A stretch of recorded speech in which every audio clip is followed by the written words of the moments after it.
and thank you for joining us for today's webinar, The Heart of Healing, Trauma Processing and Meaning Making Among Youth Impacted by Trafficking. This webinar is brought to you by the National Center on Child Trafficking. The NCCT is a national collaborative of professionals who are developing trauma-informed interventions and resources to improve the lives of children and families impacted by sex and labor trafficking. This is the 7th webinar in an 8-webinar series, which reviews concepts from the NCCT's Mental Health Treatment Guidelines for youth who've experienced trafficking. This graphic shows the 10 key areas of trauma treatment for youth who've experienced trafficking, and today's webinar is going to be exploring trauma experience integration.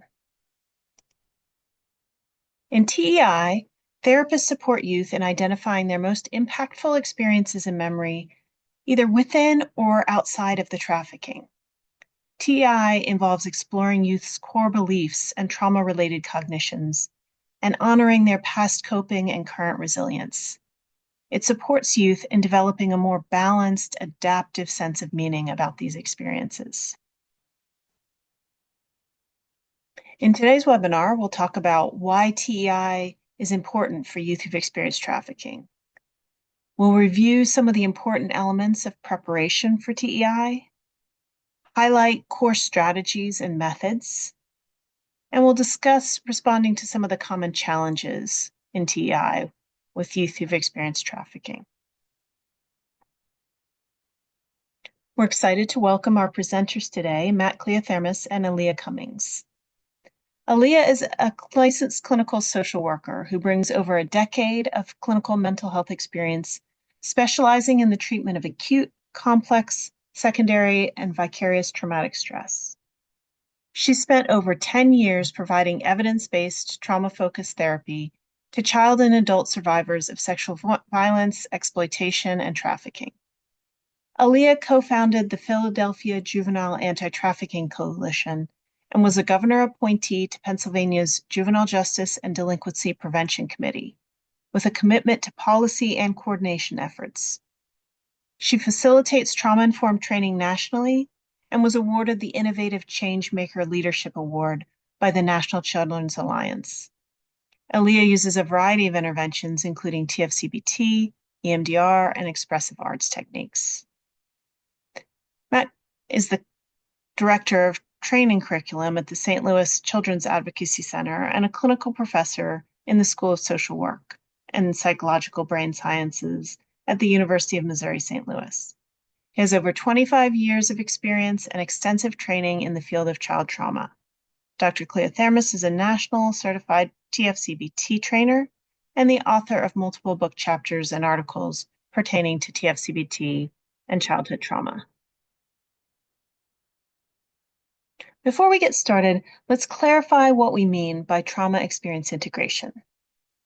TEI is a structured process of helping youth understand, make meaning of, and emotionally process trafficking and other traumas.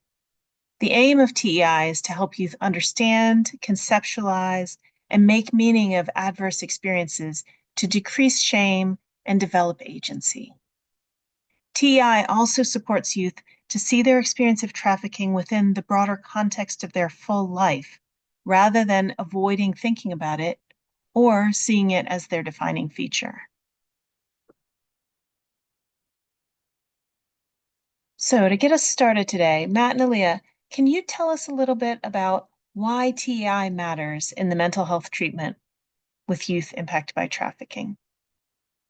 Yeah, absolutely. I think one of the things that I see uniquely around youth with trafficking exposure is that one, trafficking is usually just the latest in a long list of traumas that they've experienced.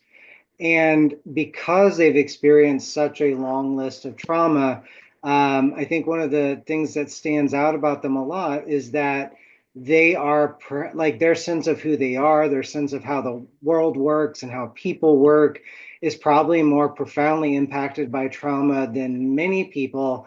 And yet at the same time, they are often very unaware of how much their way of interacting with the world has been impacted by trauma, because trauma has just been such a consistent part of their life it doesn't stand out to them. And so then, helping them understand, these experiences are part of why you have such a hard time trusting people, or why you feel so threatened when people are attempting to like control or direct what you're doing with your behavior, is so important, because they are often operating like things that have happened to them years and maybe even decades in the past are still happening today. And that is, helping them develop awareness of that really helps shape a lot of, I think, treatment benefits for them.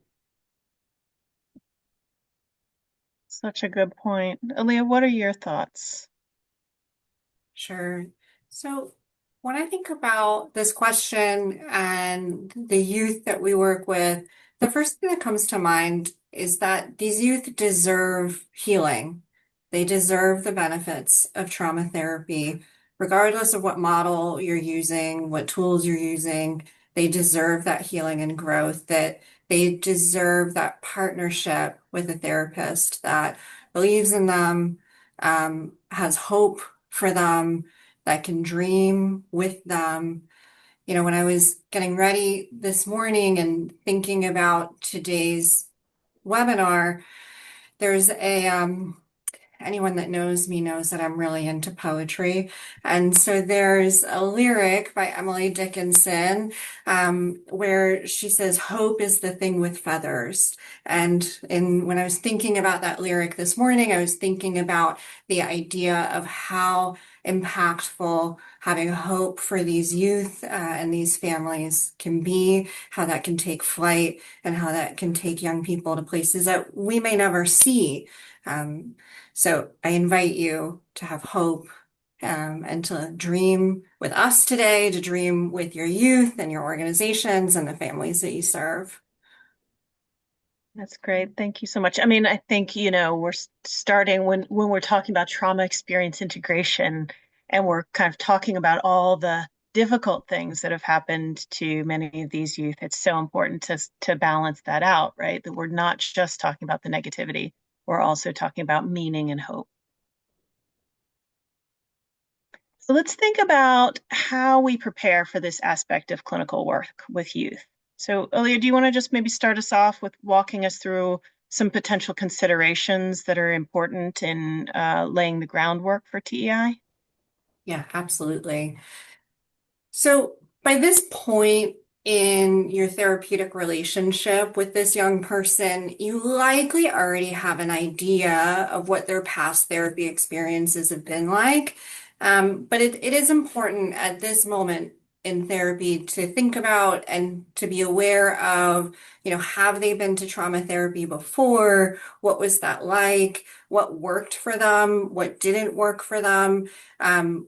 Revisiting this at this later stage of therapy can also be helpful because you've built a little bit more rapport. So even if you kind of did this in the beginning, seeing if they've done any trauma experience integration previously and what was that like, and what did they like, what did they dislike, that gives you so much helpful information where you don't have to reinvent the wheel with this young person.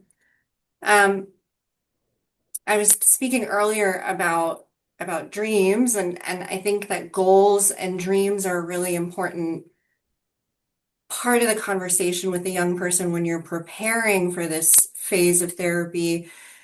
I invite my young people to talk about, why? Why are we doing this? What are you getting out of this? You're not doing it for me. You're not doing it for anyone else. You're doing it for you. And so usually that's centered around a conversation of what do you dream about doing? What do you hope to accomplish in your life? Some examples that youth will come up with are, I want to get my GED. I want to be a nurse. Interestingly enough, I do an exercise with young people where we do a guided visualization where we visualize, who and what do you want to be when you grow up? Why are we doing this trauma experience integration? What are you getting out of that? And more than one youth has developed an eerily similar image of themselves living in a home of their own on a rocking chair, and the image is them sort of quietly, peacefully rocking in the rocking chair and in a home of their own.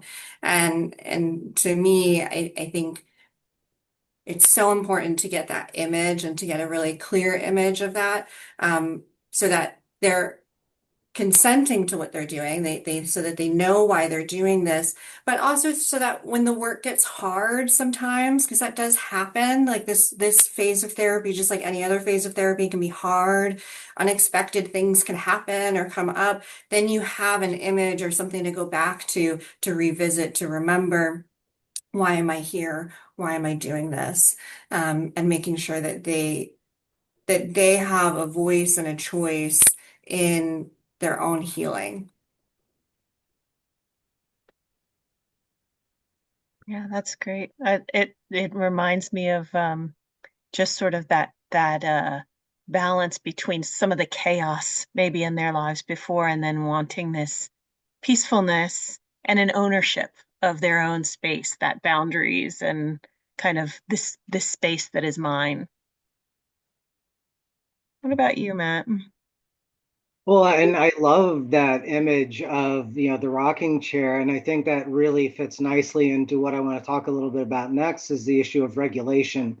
Because I think, we think about like if you're rocking in a rocking chair, that's almost like the picture of regulation. There's this, sort of rhythmic movement that you're engaging in, your body's at peace, your mind is at peace. And that is something that a lot of these youth really, really want and really, really struggle to attain. And so I think that's why when we talk about preparation for TEI, regulation is such an important thing, because many of the youth we're working with are coming in dealing with lots of self-regulation issues where, whether it's physiologically, emotionally, behaviorally, whatever it may be, maintaining that even keel or baseline is really difficult. And so that's just going to be, more of an issue when we're engaging in trauma integration work, because we're going to be asking them to do something that's sort of inherently dysregulating, talking about, really difficult things that have happened to them in their life. And so we really do want to be mindful about the issue of, John Briere likes to talk about the idea of the therapeutic window, that, we need the intensity of the exposure to be high enough that it's beneficial, but not so high that it's sort of breaking that window and creating a sense of being, horribly dysregulated or out of control. And so we are not going into TEI with this idea that we want to flood these youth. That is really not going to be that beneficial. Instead, what we really want to focus on is this idea of containment, that we can approach these topics, we can talk about these difficult things, and that we can then move away from it. That we can have that sense of this is something I can approach, but then I can move away from. And that is one of the most important skills that we really want to teach them. It's not that you have to dive into this until you feel like you're over your head and out of control. It's that we want to step into this in a controlled way and learn that we can develop some mastery of that. And along hand in hand with regulation is this issue of safety, because if you don't feel safe, by definition, you can't be regulated. If you think about what our body does when we are unsafe, it is exactly what our bodies do when we're experiencing trauma. So to help with establishing that regulation and making trauma integration possible, we really do need to help them develop an adequate sense of safety. Doesn't mean their lives or their world have to be perfect, but we do want there to be sort of this. If we think about safety in terms of like physical safety, I want to have the sense that in their day-to-day life, they are for the most part physically safe. And I often like to think about this as I'm not going to want to do trauma integration work if I'm not fairly confident that I'm going to see them next week. And what I mean by that is if they end up being harmed enough that they can't attend session, or they get so dysregulated that they end up, being arrested or incarcerated or hospitalized, that is a level of safety that I'm not comfortable with in moving forward with trauma integration. So I need to have that sense that, for the most part, their lives are safe enough that this work makes sense. But then also there's this psychological safety aspect that is equally as important, that they have to feel safe coming in and talking to me, and being in my office talking to somebody that they don't know well. And for many youth I work with, I might represent people that have been harmful to them in the past, whether it's because I'm male, because I'm older, because I'm white, whatever it may be. There may be triggers in that relationship that I need to account for and try to help them develop this sense that this is a safe place to do this work. Yeah, absolutely. And all that groundwork is so important in creating a context where youth are willing to do something that maybe they have been wanting not to do for a while. So we're wanting to, I think that's a good point, that we don't want it to be flooding and overwhelming. We want it to feel like something that they are feeling empowered Yeah. to confront. Yeah, I think it's like any good workout, it should be challenging but not injuring. So, Absolutely. yeah.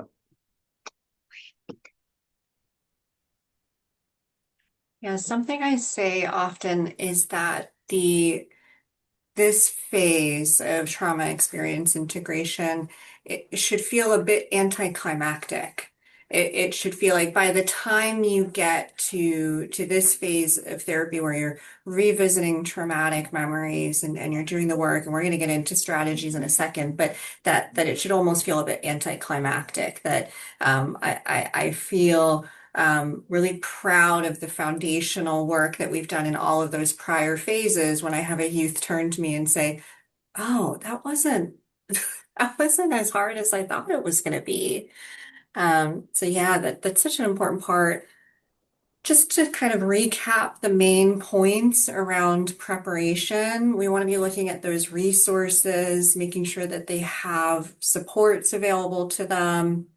Um, Making sure that they know what they're consenting to, and that it's a goal that they have, that this is a stage of therapy that they're interested in. And to me, that feels distinct from readiness.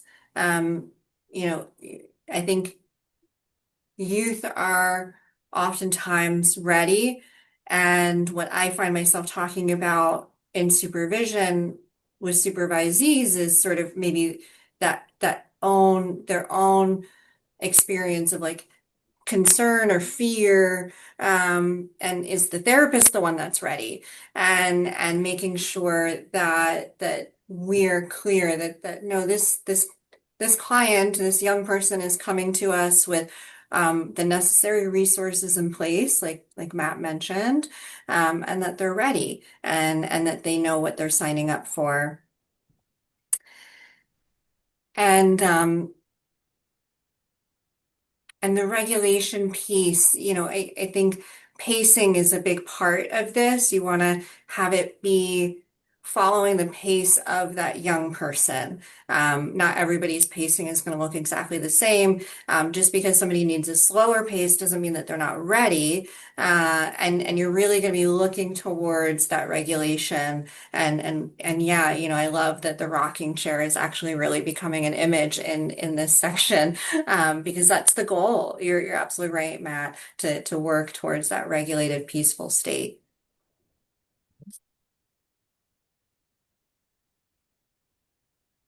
So that's really helpful just in thinking about the foundations of TEI. So let's just spend some time on what are these core strategies.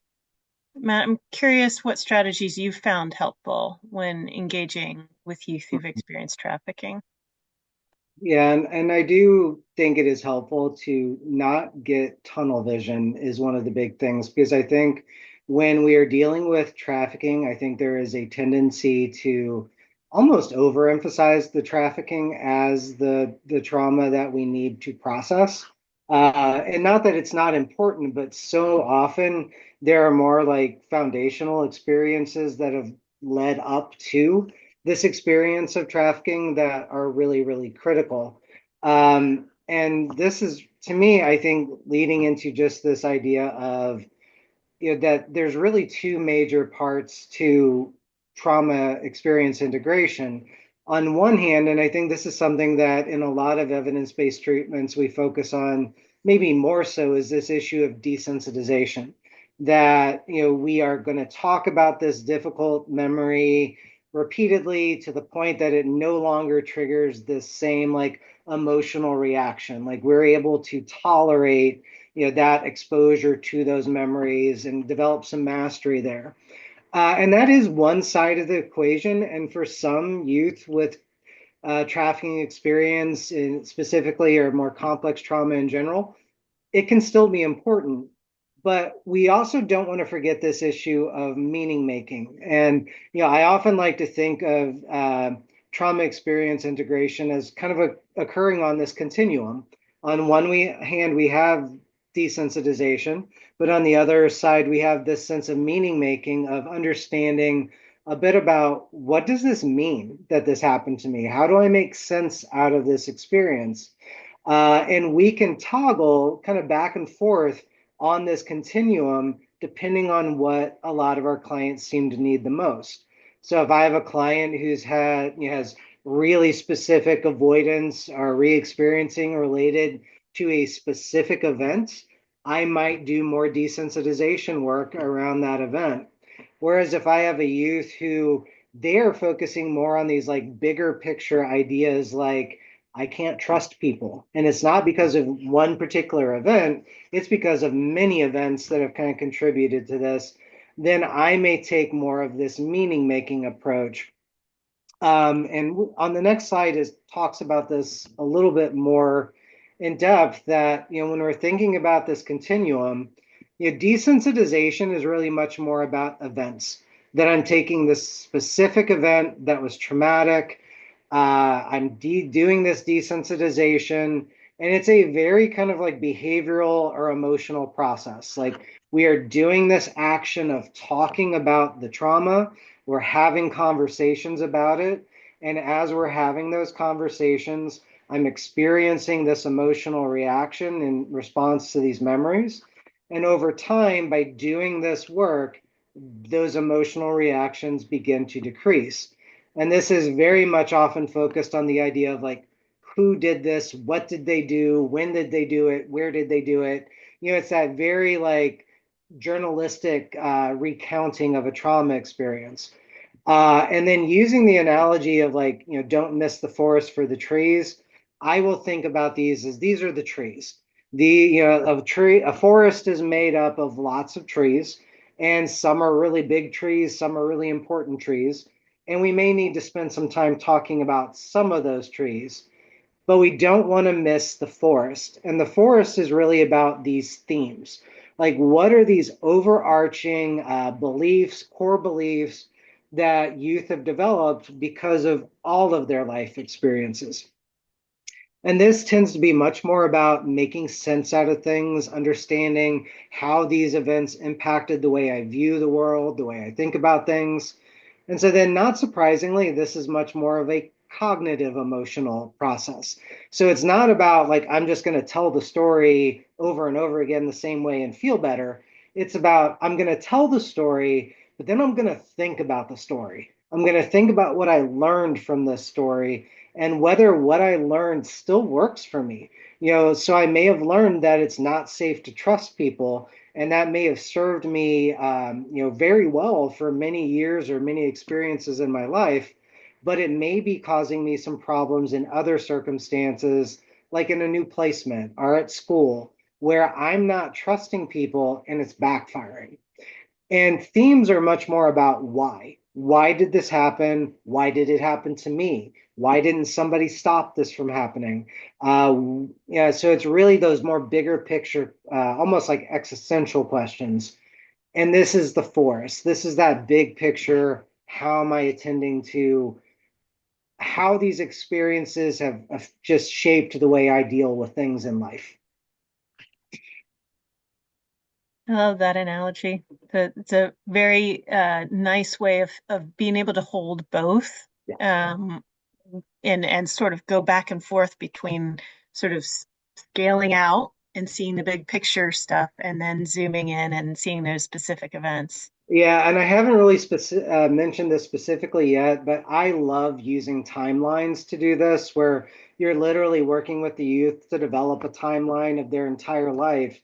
And you can capture both these big picture, like, okay, over periods of time, you've developed these issues with trust, but then you can also identify specific events on that timeline that have contributed to that.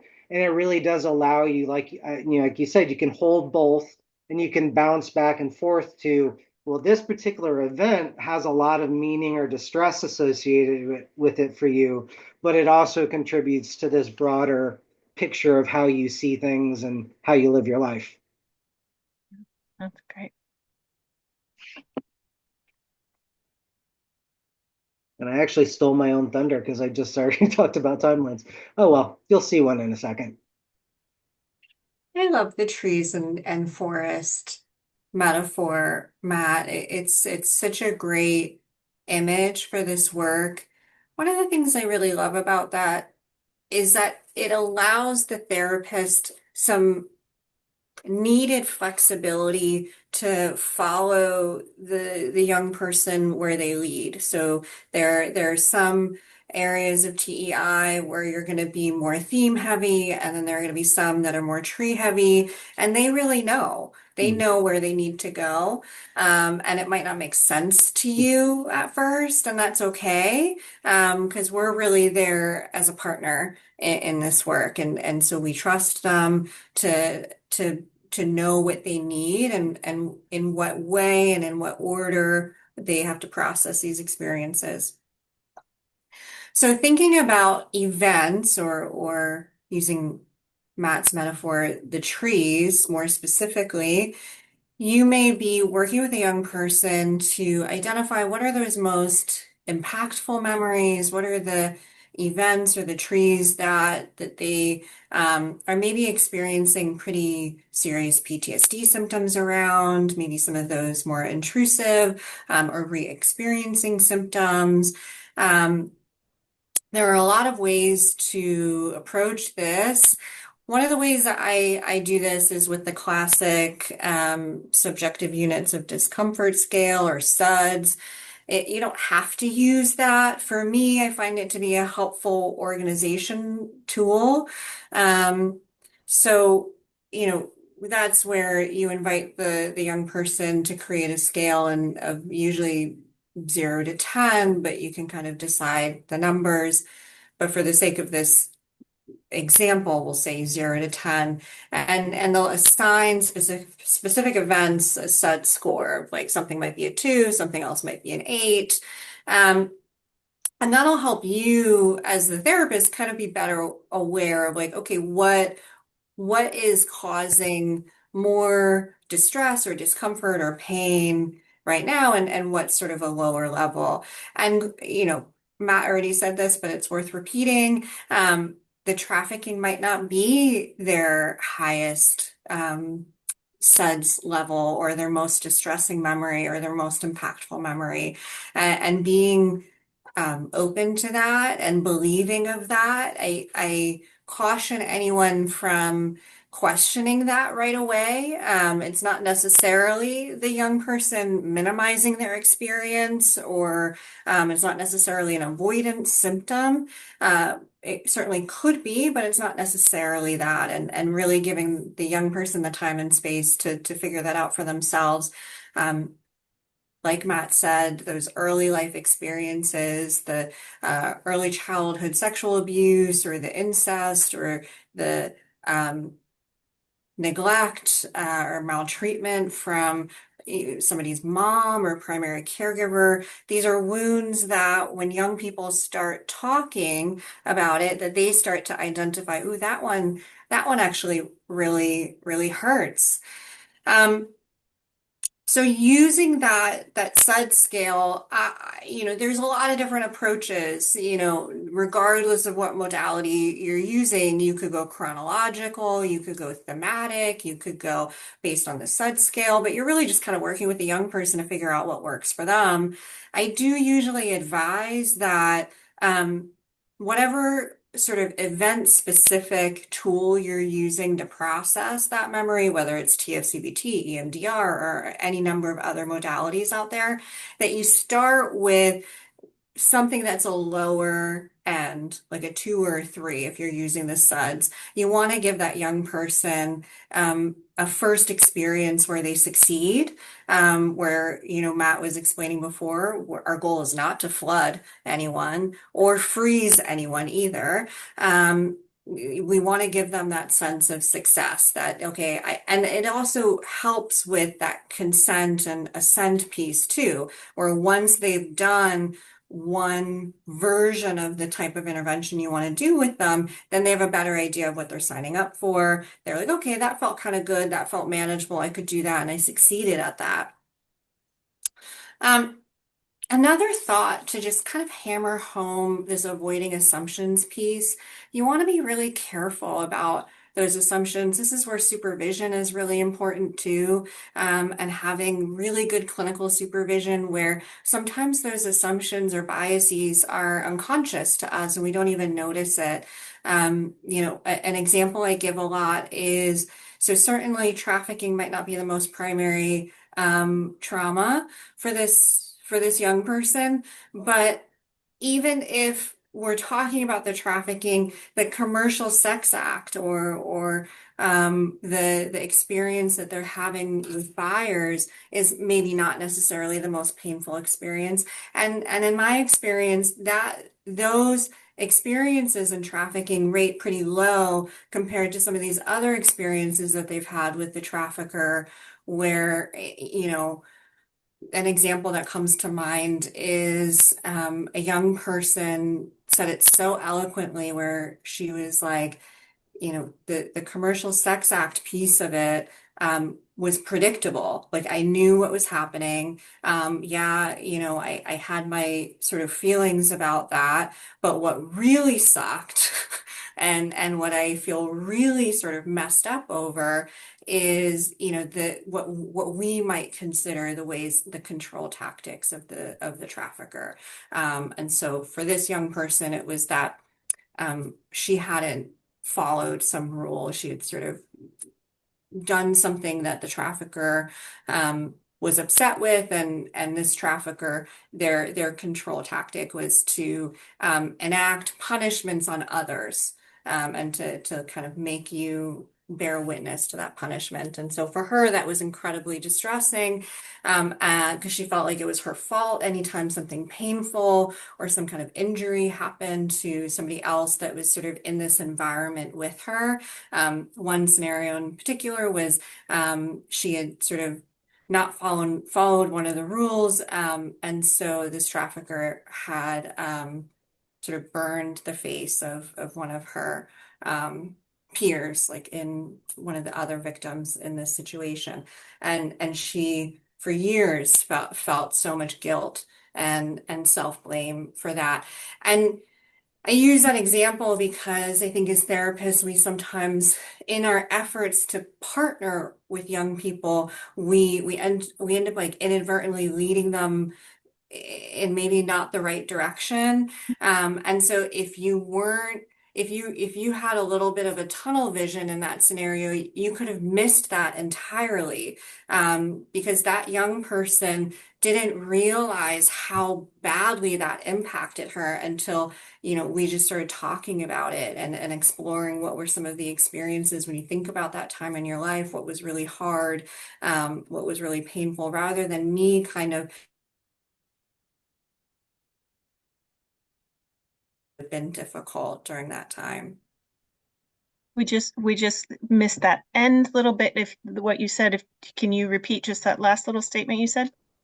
Sure. I'm getting that my internet is unstable. So I apologize for that. The last little bit I was saying was really around avoiding those assumptions because you might miss really valuable traumatic events or themes, in this case, an event that young person might not have immediately associated with the trafficking experience. Like it happened around that time, but for her, it wasn't totally linked. and you have to be really open-ended in the way and collaborative in the way that you do this type of processing, because you can inadvertently miss like huge pieces of the experiences that need to be processed.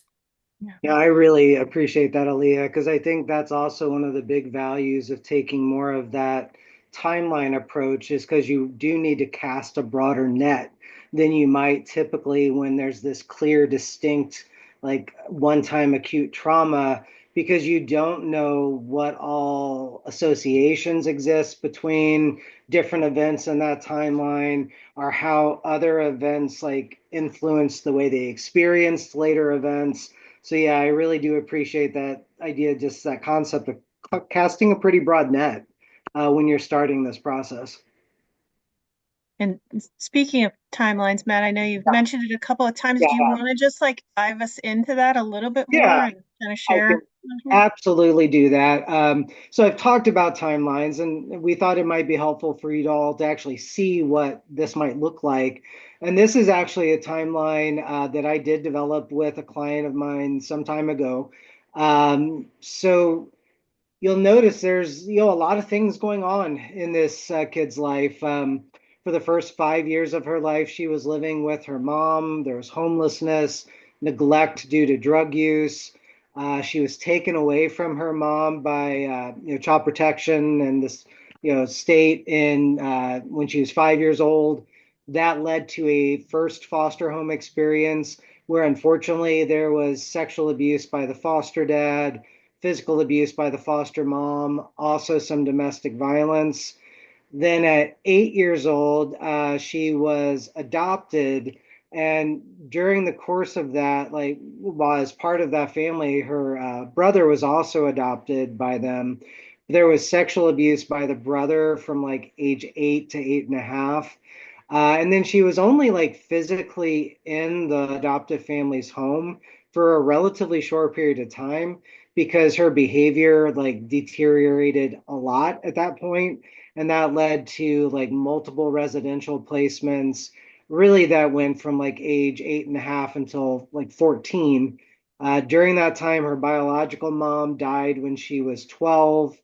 At age 14, the adoptive parents actually basically voluntarily had their parental rights terminated, and then she went back into the foster care system. And it was really during that time that she didn't exactly experience trafficking, but there was a lot of like sexually exploitive experiences that she had by peers where they were using her for like sexual activities. And that included things like being videotaped and those being posted, on social media, things like that. So there was just a lot. Um, and like kind of Aaliyah was suggesting with your previous example, there was a lot of different things that it wasn't just one event on this timeline that was the most critical thing for her. And we did do a little bit of like tree level work, particularly the sexual abuse by her foster dad was something that she expressed a lot of distress around. But we did a lot more like big level work. And this really led into work related to themes. And I think we can go ahead and jump to the next slide, Elise, because these are some of the themes that I end up focusing on a lot. I would love to tell you all that I came up with these myself. I did not. This is something I originally learned through cognitive processing therapy, which is for adults, but it focuses on these as sort of like stuck points that often occur for people exposed to trauma. But even before that, this comes from something referred to as constructivist self-development theory by Perlman and McCann. And they identified these areas like just, of course, psychological needs, the things that like people develop really intense needs around these. And subsequently, these develop into really powerful core beliefs. So things related to identity and esteem, trust, safety, power and control, and intimacy. And interestingly, intimacy became a really big theme for that client that you just saw the timeline for, because in a lot of the like sexual activity she was engaging in, she was desperate for intimacy. Like she really wanted closeness. She had a lots of sense of abandonment or being rejected. And so she was looking for closeness or intimacy wherever she could find it, but then people were taking advantage of that. And so then we had to do a lot of work to really understand where did those needs for intimacy come from? What experiences were kind of driving that need for her? And was there a more like balanced or healthy way that we could approach intimacy moving forward? Do you have to be sought after by every boy you meet to feel good about yourself? So we had to do a lot of work around that, and that was just more this overarching forest. Like there was thousands of experiences that she had had that led to this belief around intimacy. But we had to kind of unpack those as we were talking about the theme in general. Can you say anything about how you sort of went back and forth between the Yeah, forest and the trees and kind of how you knew when you were absolutely. going more into something specific? hmm So a lot of times, by the time I got to, trauma integration work with, this client in particular, but others as well, I already had a pretty good idea of what some of her core like themes were because you would see them in her day-to-day interactions. Like you would see this like drive for intimacy and things she would just be talking about in her day-to-day life. She would talk about things where she clearly like didn't trust people. Like those themes just kind of came up. So a lot of times when I was doing the timeline with her, I would actually start with some of those themes and say, I know that closeness to you is really important. Like you really want to have these close relationships. And then we would take that timeline and I would say, looking back, what events on this timeline do you think really taught that to you? That, where you learned that intimacy was something that was really important to you. Where did you learn what intimacy looks like? And then that would lead her to talking about specific events that were meaningful to her in that regard.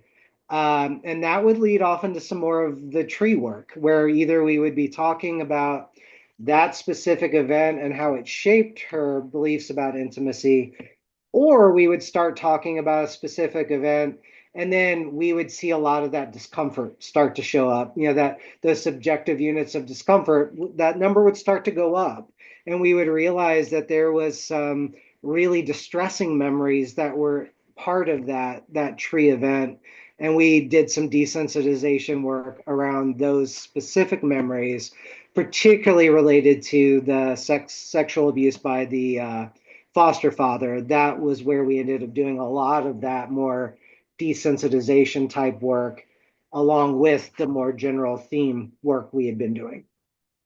So you're seeing the sort of more specific tree work around PTSD type symptoms, distress level, things like incidents that are just sort of coming up and being front and center for the person. And then the themes are more about their patterns in their lives and how Yeah. these are repeating. And I just think about it, going back to like cognitive theory, it's kind of like these are the schemas that they have. These are those foundational beliefs that they often don't even think about that shape when I go into this interaction with this person, I'm going to approach it a certain way because of these underlying core beliefs that I have around safety or around trust.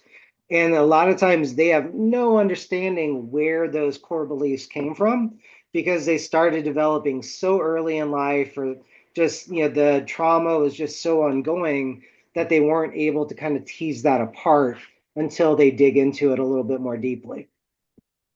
Yeah. And what about you, Willie? Have you seen these core beliefs and themes kind of come up in your work as well?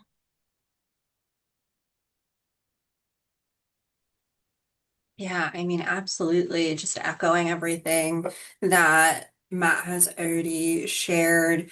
I think that what I can add is that the therapeutic relationship itself is an intervention, Mhm. and that plays out across all phases of trauma therapy. Um, and it intersects with each of these core beliefs in different ways, where you're oftentimes, I've had youth tell me that I'm the first person that they have ever felt like they can trust, Mhm. that they feel safe in a way that they haven't experienced before, that they feel like they're experiencing essentially what they're describing as mutual respect and regard, and having a say, having power and say in how this relationship plays out.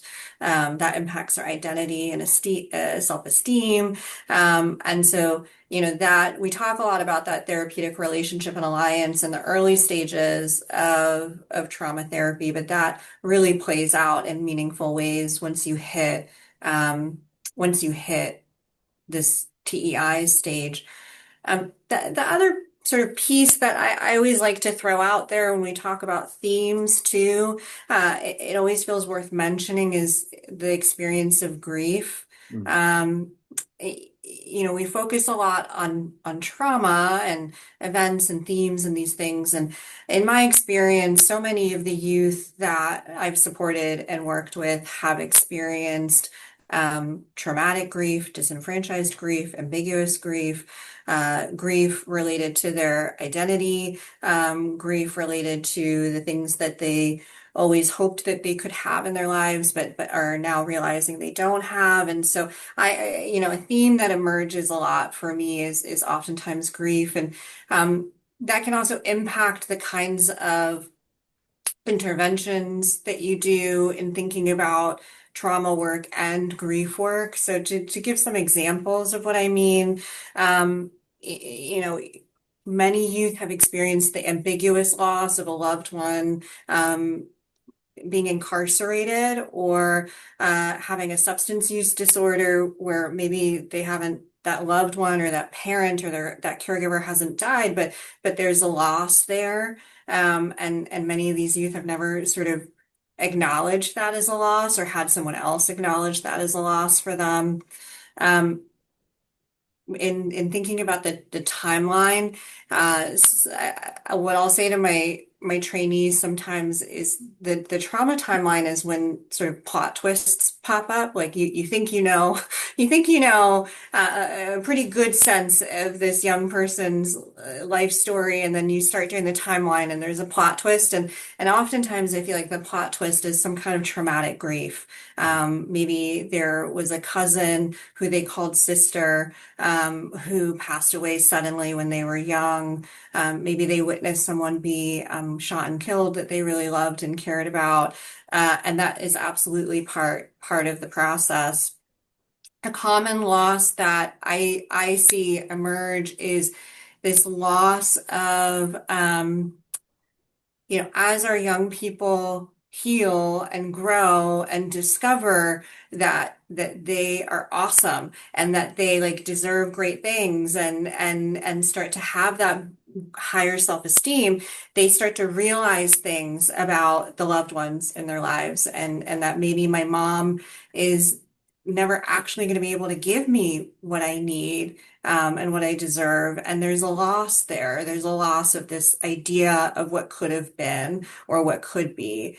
There's a loss of your there's a loss of that feeling of childhood. I've had a lot of young people share, I didn't get to have the kind of childhood that I see on TV, that I see on TikTok. I didn't get to do all those kind of things. I didn't get to have those kind of experiences. And inviting them to process that. I had a young person do a Viking funeral for their younger self, and I thought that was so cool, and supporting them in that, and inviting them, like, how can you honor or memorialize these losses in creative and concrete ways that can contribute to your healing. I love that because such a complicated thing to lose something you never had, Mhm. Hmm. right? So but to have the sense of this is something that I should have had. That is, I deserved to have this. I deserve to have love and safety and a childhood and innocence and all of these things. And to be able to grieve that for themselves seems like such an important thing that maybe you wouldn't necessarily think of when you first think about what is trauma processing. That's great. Yeah. And I would also, it's just something that was occurring to me as Aaliyah was talking, is that, you know, dealing with core beliefs and themes is not just about acknowledging that these themes exist and them starting to understand those patterns. That is a big part of it. But then it's also more of like your traditional, like cognitive processing work. How do you shift these in ways that are more adaptive or helpful for them? And something that I just really believe in a lot with this is that most of the time, you know, these beliefs that they have are valid to a large degree. And I think that is a place you have to start from, is that it's not silly that they don't trust people. It's actually the most reasonable thing they could have done given their early life experiences to not trust people. And so this really leads to this idea to me of like effective beliefs or core beliefs after this type of trauma is not about like suddenly everything is great. It's more about this issue of balance, that no, I don't expect you to trust everybody. That would be stupid. And there probably are some people that you can trust, and we don't want to miss out on those relationships because we have this very black and white belief of I can't trust anybody. And you know, the same thing works with all of these, that it's not about shifting them 180 degrees away from their core belief. It's usually more about just finding this middle point or this balance point that allows them to engage with the world in the most flexible way they can. So it's not, I can't trust anybody. It's, there have been a lot of people in my life I can't trust, and some that I have been able to trust. And so I'm not going to ignore the some that I could trust just because there have been so many I couldn't trust.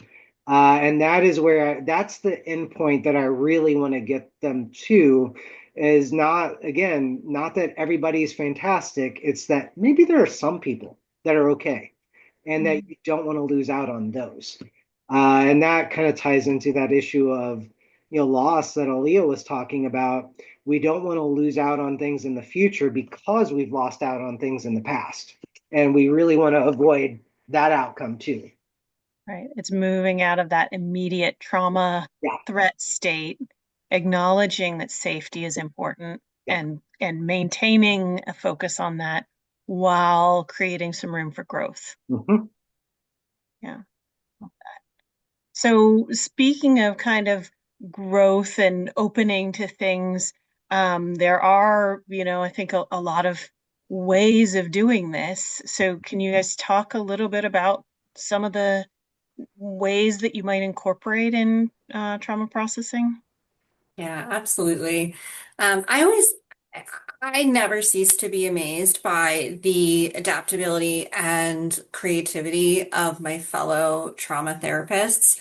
I feel like every few months I'm hearing some new thing that somebody did to integrate, like to sort of meet the client where they're at. This client really likes ghost stories, so we created a makeshift, imagine it sort of with like paper mache. We created like a little fire pit, like a fake fire pit in the office, and we turned the lights out and we told ghost stories, and that's how we talked about the trauma experiences. There's such magic in the way that therapists really listen to our young people and what they love, what they listen to, what they're into, what their day-to-day life looks like, and really just adapt the TEI process to that. That's where the magic happens. Like that's where the healing happens, when you make it fit that person. So some examples, like some other examples, I think music, so many young people truly love music. They can tell you every sort of detail of their favorite musical artist who you've never heard of, and that's okay. But that like there's a lyric or a song or something that really speaks to them or that they really love. And so I love doing lyric analysis with young people, picking a song that really resonates with them, that they really love, and rewriting it so that it reflects their trauma story and the things that they're trying to process, those core beliefs that maybe they're trying to process. Technology is another big one. So I'll just give you a couple of examples of how I do this. Lately, I've been finding myself doing more and more voice notes. Young people love voice notes. I feel like for a long time we weren't really into voicemail, and now it's become voice notes, and they love it. And so, some of that cognitive work that Matt was talking about will sometimes play out. So if there's a cognition that this young person is really working on, so maybe we're working on this idea of feeling worthy or feeling good enough, I might record a voice note after our session, and we'll talk about it. I'll explain the purpose to the young person, and they love it. Oh, you're going to send me a voice note? They get really into it. Where, I'll repeat whatever that self-talk statement is, I am worthy, I'm good enough, and I'll talk in the voice note about the ways in which I've seen them be so impressive and all the things that they've accomplished and the things that I'm so proud of them for and the ways in which they look worthy to me. And then they can play that in between sessions if they need to. Or I'll record a breathing exercise that they really like that we did in session, so that they can play it when they're at home. Um, Another big one that I'll do is set a reminder on their phone if there's like a cognition. This is most often done. I find myself most often reaching for this one around safety. So, like Matt was explaining, safety is complicated for these young people. And I've had this experience multiple times now where um, over the course of time that I've worked with a young person, housing instability is very common. They're moving from different foster homes and group homes, and the whole time that they're kind of cycling through these different housing setups, there's this theme of like, I just want to live on my own. I just want independent housing. Everything will be better if I get my own apartment. And then they have this experience where they finally get their own apartment and they finally get independent housing. And now all of a sudden their PTSD symptoms have gotten way worse. And now this young person who really didn't have nightmares and flashbacks, like now it's happening all the time. And the quiet of this new apartment, they're used to a really loud group home, and now they're in a quiet studio apartment, and the quiet is just getting to them and leaving them with this feeling of like, really it's unfamiliar, but to them that's being experienced as unsafe. And so we'll talk about that. And we'll collect information around, again, sort of like Matt was saying, are you safe in this apartment? Let's decide that together. Are there objective facts that tell us that you're safe? And if the young person is able to sort of identify those things around, okay, well, I have a double lock entry and I'm on the third floor, and the trafficker doesn't know where I live. They don't know the address. Objectively, yeah, I think I am safe here. So then maybe we'll do a daily reminder during at 3 p.m. where on their phone it pops up on their screen and it says, I am safe. And they repeat that to themselves. And then the last one I'll share is around body movement. That's such an important one, especially now that I think many of us are doing more and more telehealth. I feel like I'm technically hybrid at this point. Like sometimes I'm in person, sometimes I'm on telehealth. And that's great because as these youth change housing situations, then those 6 months that they're at a group home that's like an hour away and they don't have transportation, now you can keep working with them. but it's over telehealth. I think body movement is a big one that I reach for on telehealth, and a classic one that I do. I love a good dance party. Um, Especially after like a tough TEI session. You carry so much tension, and if you're not in the room with the young person, you can't always like see if the leg is shaking really, really tough underneath the computer. So sometimes it's nice to like wrap up a session and have the young person pick like their favorite song to dance to, and the two of you just like rock out and dance on the screen together and kind of shake it out. Um, and a lot of the young people, not everybody wants to do that. Some kids are too cool for that. But some youth like really enjoy that, or they enjoy teaching you a new dance move. But incorporating that, I think, makes such a big difference in the rapport, but also like how we're expelling how we experience trauma in the mind, body, and spirit. Yeah, and something I would throw out about these two, and just like creative approaches in general, I think a lot of times people focus on this just in terms of like the engagement benefits of it. Like kids like drawing, so we're more likely to get them to do this if we use drawing, or kids like music. But I think it's also important to think about the fact that all of these also promote expression with containment. So if you think about creative arts, those are about expressing things in a structured, contained way. Music is about expressing things in a structured, contained way. Same thing with dance or other types of body movement. So, in and of themselves, these promote expression and containment. We're just using them to process trauma. And I think that is a really helpful sort of benefit of these.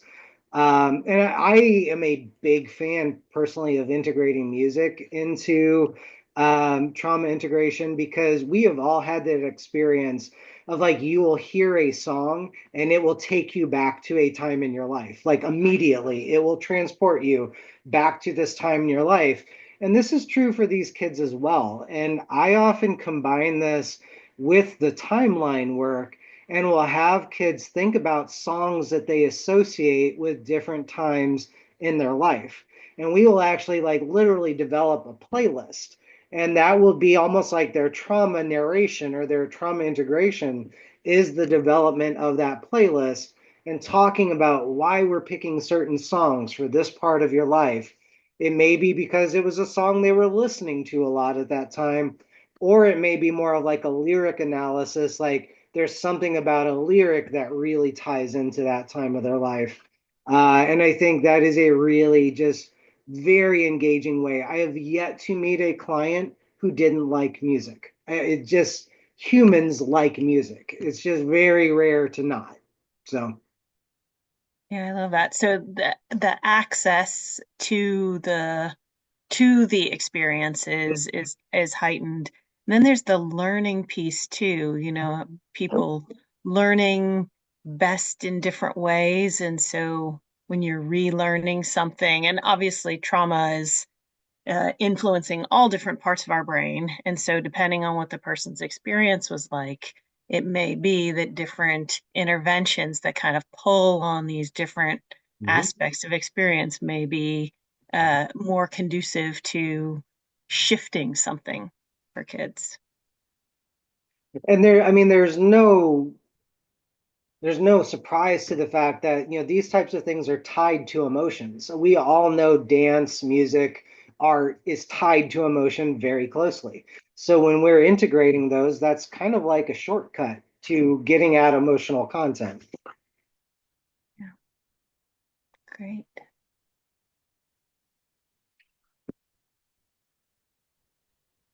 So a quick recap of some of the strategies and methods we've talked about. You want to make sure that you're processing and exploring those overarching themes and beliefs. So, the looking at the trees, but also looking at the forest. be curious. That's the most important thing in all of this, truly, is to just be curious and be open, and follow the lead and trust the young person that you're working with, that their intention is also to heal. And so they're the expert of their own experience and what they need, and they might not be able to articulate it to you in the moment, but I assure you that a moment will come once that moment's passed, that you look back and you think, oh, that makes sense now. Um, and like we were just saying, make sure that it's adapting to that client, and what works best for them, how they express themselves, and how they want to heal. They're the master of their experience, and if they want to heal with music, then we're going to heal with music. We're going to heal with dance, then I'm going to learn a silly dance, and that's what we're going to do. So being humble, in that relationship too. And we haven't really touched on this much, but I think something that I want to make sure we highlight here is that this trauma integration is not just about talking about bad events, because you have to put those in the context of there have also been good moments in life as well, and that those good moments have also contributed to core beliefs and themes. And so we don't want to lose sight of that. This is not just about talking about horrible things. It's about talking about important things and meaningful things. And we don't want to lose the positive ones when we're doing that. So I would say that TEI is probably one of those areas where therapists may have the strongest opinions. Some people really want to push and get there. Some people are nervous about it. It's one of the trickiest places and one of the places where therapists probably have the most questions around challenges. Um, so let's just spend a little bit of time thinking about what are some of those common challenges during TEI with youth who've experienced trafficking, and then how can we respond to those? Absolutely. Yeah, and these are just, I mean, there's probably a dozen we could come up with in terms of common challenges, but these are ones that I think, in particular, with youth who have been trafficked, that come up a lot. And before I talk about any of these, like specifically, I also just want to highlight the issue that for all of these types of behaviors or actions or whatever we want to call them, there is a purpose to them. And I think that is something that when we talk about these challenges, we can also lose sight of because we just view them as problems. There's a reason that, trafficked youth attach to their exploiter. There's a reason that treatment disruptions occur. There's a reason that youth minimize their trauma. And I think that is something that we don't want to lose sight of in sort of like this is just a problem that we have to solve mindset. First, it's a problem we need to understand and understand why it's occurring and what's driving it. And I think one that people struggle with the most is this issue of attachment to the exploiter, that many trafficked youth do not want to say negative things about their exploiter. And I think it's really important to think about the why of that before we just like tackle it and try to convince them that they need to think negatively about this person all the time. And this also leads back to that idea of balance, in how we think about things, because exploiters are exploiters because they're very good at what they do. And they're very good at establishing that control that Aaliyah talked about earlier. But one of the ways they do that is through attachment, through making themselves feel valuable to this youth, like not just valuable, but necessary, and meeting needs that haven't been met for this kid by other people in their lives. And so if we just throw that out and say, well, there was nothing positive about that relationship, you are definitely going to have a kid who's going to just ignore a lot of what you have to say moving forward. And it's uncomfortable for us as the therapist, but we have to allow that this relationship with the exploiter was complex, that there were things that they value about that relationship and things that they didn't like or that were harmful. And we really do have to kind of keep that balanced, neutral perspective on things. don't know if there's one you want to talk about next, Aaliyah. Yeah, it at the risk of driving the point too hard on this attachment to an exploiter, it's the one that comes up most frequently in terms of questions from the audience. I always think about I learned this lesson in I can tell you the exact moment that I learned this lesson. Up until that moment, I thought I knew. I thought I understood. And I probably did to a certain extent to give past me a little bit of grace. But in this moment, I really understood the complexity that you're talking about. So for quite some time while doing trauma therapy with trafficked youth, I would also accompany them to court. And so I had many experiences where I'd be in court with my client who, in the context of that courtroom, is what we call a victim witness. So they're testifying against their exploiter, and it's oftentimes a very fraught and complicated thing, just like Matt is explaining. And I have many times kind of seen in many different contexts abusers sort of enter stage right in shackles, sort of with their defense attorney, and seen many different versions of that. They're usually advised to just not interact with your client at all, and sometimes it's very neutral, and sometimes it's kind of hostile. And in this case, I'd been working with this young person for quite some time, and she was really struggling with this piece, that she was starting to be able to acknowledge that some of the experiences or the things that her trafficker did, who was also her boyfriend, that she was starting to say things along the lines like that she didn't like that maybe she didn't want to do that.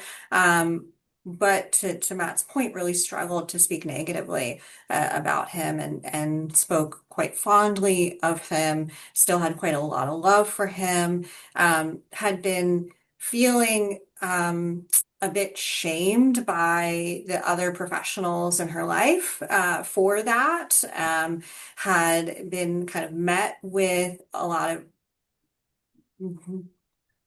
questions and ideas around what she should or shouldn't be doing or feeling. And so really, like, therapy was the only place that she was able to talk about that, which was great. And in the moment, I'll never forget the moment he entered the courtroom, it suddenly made so much sense, because I saw how he looked at her, and he looked at her with so much love, so much affection. And what clicked for me in that moment was no one else has looked at her like this. Not her mom, not her dad, not her caseworkers, not her foster parents, not the group home workers, not her teachers. Nobody ever looked at her with that level of love and care and concern. And so for me in that moment, it was a radicalizing moment. It made it make sense. Even if just a little bit to me, because I think that these relationships, like Matt said, are really complex, but that we have to sort of be okay with that. We have to sit with that. We have to join with our clients on that, and go on that journey with them, and figure out what does healing look like for them. Um, Another sort of common challenge we hear about is those like treatment disruptions. What I encounter a lot is housing changes. Like I've mentioned before, they get moved to a new foster home or a new group home, and that brings all of these sort of new challenges and disruptions. And I just encourage treatment teams to be as like proactive and as strong of an advocate as you can. If you have a good relationship with this client and you really believe that sustaining a therapeutic alliance, like the work that you're doing is really valuable, then advocate that you continue working together. And pull in those caseworkers, and advocate on behalf of that young person's mental health, because they deserve to have some treatment continuity. And I'll touch briefly on the current substance use issue because I think there's a couple ways to think about this. One, substance use can be a concern from a like safety standpoint. Like depending on the type of substance use or how they're engaging in substance use, there may be substantial risk of harm related to that substance use. And we have to approach that from more of that like through that safety lens. But from like a TEI perspective, there's also the issue that substance use can be used as a form of avoidance or self-medication. That it's a way to like buffer yourself from the impact of thinking about your trauma or talking about your trauma. And so I generally, when I'm working with youth who, and to be honest, for most of my clients I work with, it's some combination of alcohol and marijuana. But when I will talk about that in general, I don't view, like I'm not, I'm willing to continue or to do trauma work when there is substance use going on, but not if they are coming to session under the influence or if they are immediately like leaving session and self-medicating, then I have concerns about it because then I think you're limiting the benefits of the therapeutic work that you're doing. And then, it becomes a form of escape or avoidance. And we want to actually help them learn that they don't need that, that they can actually do the work without that, the benefit of the substance is what I would love for them to have that experience of. And so that I will try to work with clients to avoid, that kind of situation. But I don't know, Leah, anything you would add there? I actually have one other question about substance use as well, and Leah, you can either one of you can add in on this, but when youth have sort of impacted memory because they were using substances Hmm. during the trauma exposure, during the trafficking, any thoughts for folks on managing that with That TEI? that is a really great point, Elise. And I think it's very similar in some respects to the issue of like dissociation. Like if people Hmm. experience dissociation during the trauma itself, and I think there is some gentle exploration that you have to do to verify that it actually is dissociation or that it actually was, I don't remember it because of the influence of substances. But I think once you've kind of acknowledged that as best that you can, then I think it becomes a question of what does it mean to them that they don't remember this because of the substance use? How do they experience the fact that they've lost this piece of time? And a lot of times that is very distressing in and of itself for the youth I work with. So we end up talking about that rather than trying to like dig up a memory that they can't access. Yeah. Yeah, absolutely. I mean, I echo that, Matt. I think that the loss of the memory itself, especially when substances are involved, that becomes like one of your trees or one of your forests, one of your themes. Um, I've worked with many youth where the use of substances, especially drugs, was part of the trafficking, was part of the way in which they were controlled. We certainly know that some of our like pretty sophisticated traffickers will sort of get young people physically dependent on substances, and now they've exited the trafficking situation, and yet they have this physical dependency. And so it's just really important to make sure that there's like a holistic treatment there, and that you're being really um, savvy and aware of the things that Matt's talking about. Like, are they showing up under the influence? Are they showing up not under the influence, but leaving and immediately have to use some kind of substance use coping mechanism, in which case we need to look at that and evaluate that and make sure that you're safe and okay and getting the care that you need. And also, even talking about if it's purely from a coping standpoint, are there other things you could do to try to cope with that distress immediately after session rather than having to go directly to substance use? Yeah. Yeah. And then what about if it's more just it's not substances and it's more of an avoidance, like a minimization of the trauma? You want to go first on this one, Aaliyah? Sure. I mean, I have to say I don't encounter this challenge so often at this stage of therapy. So I might encounter some of this earlier, like when maybe we're doing psychoed or coping skills. But my hope would be that by the time we're doing TEI, they're no longer in this like sort of stage of like, oh, miss, that doesn't even bother me. Although that certainly happens.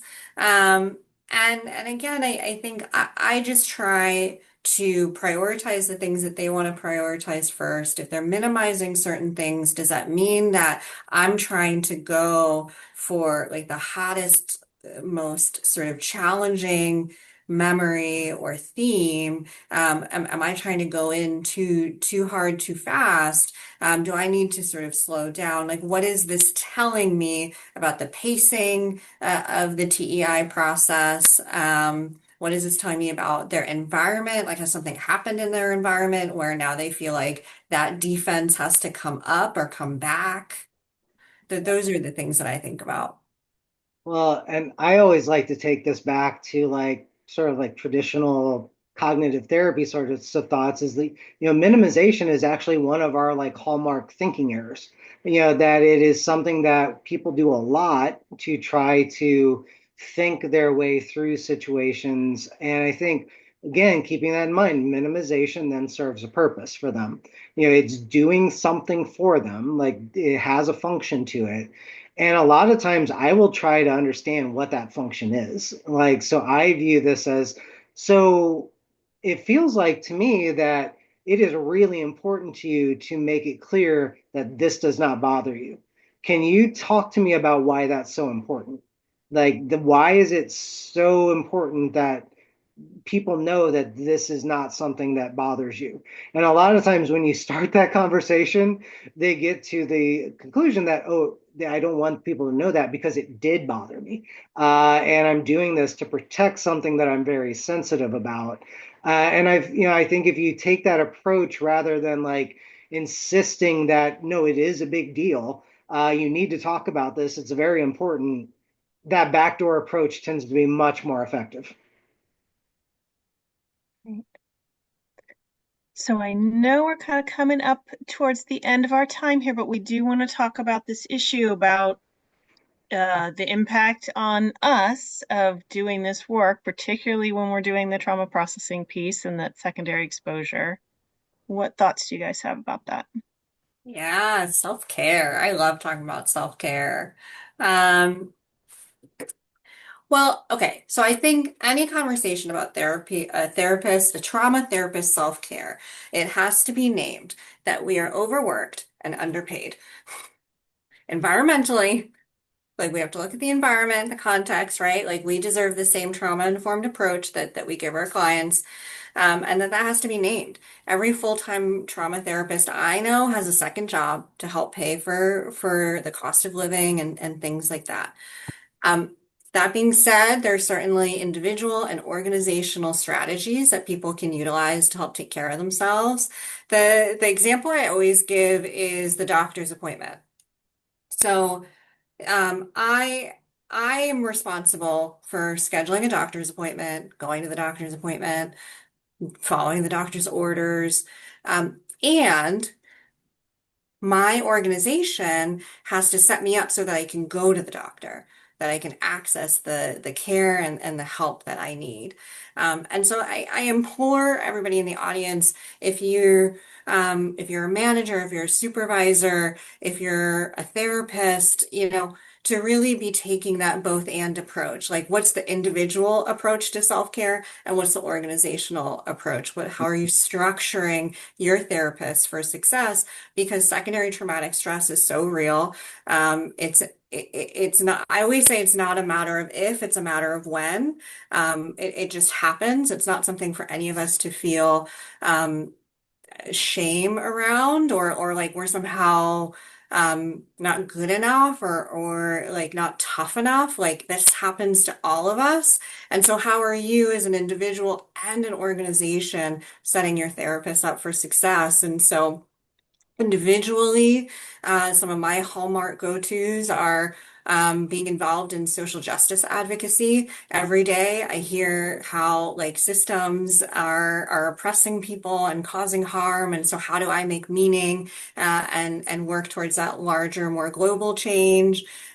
Nature is a huge source, and let me be clear, like I'm a Philadelphia. Like city girly, like I'm not a camper. But going on those hikes, like being in nature, being outside, getting sunlight, that's important to you get to be a person too. The human animal bond, I think, is great therapeutically, but also sort of personally, having those animals in your lives. My dog is the one that taught me that I actually like to hike, even though I'm a very city girl. And then organizationally, if you're a manager, if you're a supervisor, I'm looking at you. Look at those caseloads thoughtfully. I think the days of having a 25 to 35 client caseload are a thing of the past. It's unrealistic. How are you looking meaningfully at those caseloads, looking at what your people can do?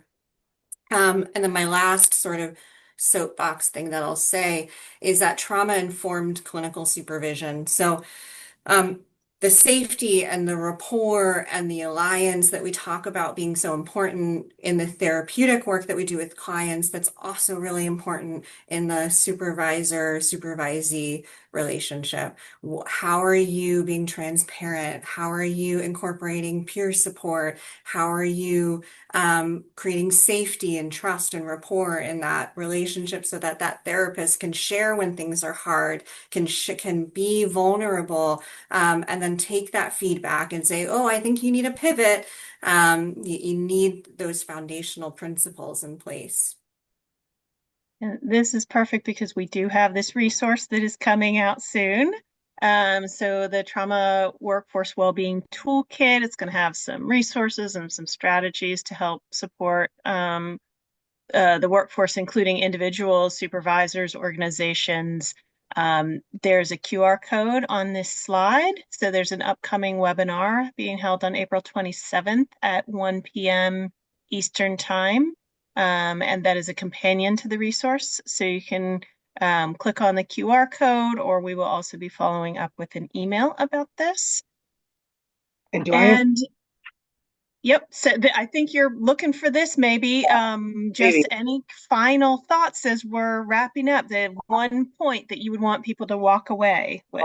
This is something for me. I mean, regarding the secondary traumatic stress, I think I am a true, anybody who knows me therapeutically knows I love the cognitive triangle. And that one of my concerns a long time about how we approach self-care is that we only focus on the idea of behavior. Like, what do we do as a therapist to make ourselves feel better?